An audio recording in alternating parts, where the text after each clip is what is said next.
Today I'm going to show you how to cover a soft cover book with contact. Today I'm covering a picture book and we cover all our soft cover books with contact. So I've measured and got the right size contact. I'm just folding it in half and I just crease the end and then do a little pencil mark so I can see, because I've already lost it. And when you're old, you need that visual cue. So now I've got just that little pencil mark. I'm now going to just turn over that contact and just fold and expose that much. So I've just got that little bit showing. Then I'm lining up that picture book close to that, one of the grid lines closest to that score line, so I've got a nice even border. So I'm just placing that on, I'm pushing that book into the contact, I'm flipping it over, and I've got a few different tools. I've got the Book Cover Co squeegee. I've made this one myself. It's just a paint scraper and a ruler, and I use all three, sometimes even on the same book. So I'm just using my squeegee just to get rid of those air bubbles, and then I'm going to, what I say is miter the corners. So I just trim it off and then I reinforce those corners with that triangle that I've cut off. So I've just stuck that back in that corner. Then I'll do the other side.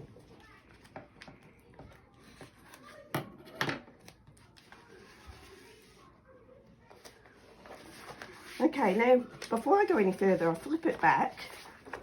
And I like to, when I've got exposed contact, I actually like to deal with those straight away, because there's nothing worse when you're doing the other side that the ends stick together and it's a bit of a fight to get it off.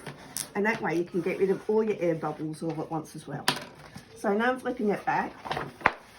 Now, the next thing I'm going to do is, you can just see I'm actually just pulling that contact so it just releases it slightly.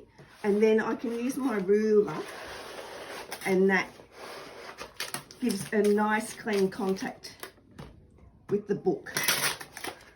And the next job I'm going to do is also, I'm just going to create a space between the spine for me to fold over. So I do that on both sides. And as I said before, when I've got exposed contact, I'll just make that just a little bit larger. I like to deal with that exposed contact so it doesn't get stuck to anything else. And just use your squeegee because that works really well. Alright, so now I'm ready to roll the spine, roll the book so that the spine has got contact on it. So I just release a little bit more of the backing paper.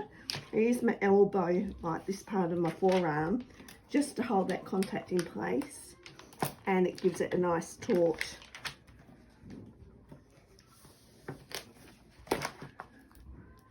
And then I just usually use at this stage, use my fingers just to roll out those bubbles.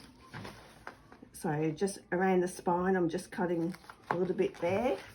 So I've done that both sides, and then I'm just cutting off that excess. So if you do it at this step, it's quick and easy, and you haven't got the whole lot of contact to have to play with or fight with, as the case might be. So where I cut it earlier when it was a little bit too large, I'm just going to redo that. So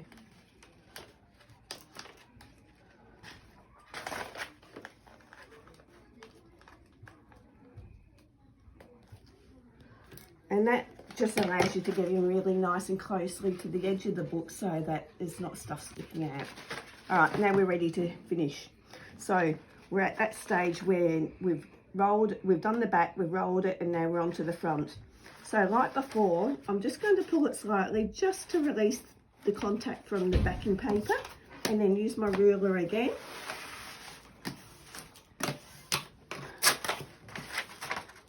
And as I said before, this is what I call it, mitering my corners.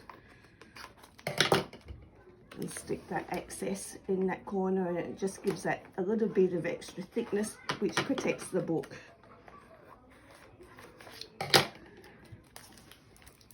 As I've done both sides, now it's a matter of just doing those edges. So sometimes when you do it, it just kind of, you just need to really lift it so it goes on nice and flat.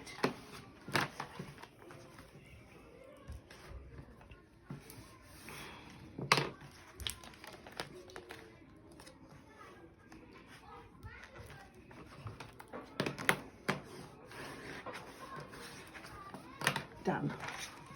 And as you can see, it's perfectly covered. There's no bubbles. There's no kind of bubbling on the spine either. Like sometimes when you press it, it's a bit noisy, which means that you've got a few air bubbles, and the back's nice and good as well. Thanks for watching. And the mitered corners. Thank you so much.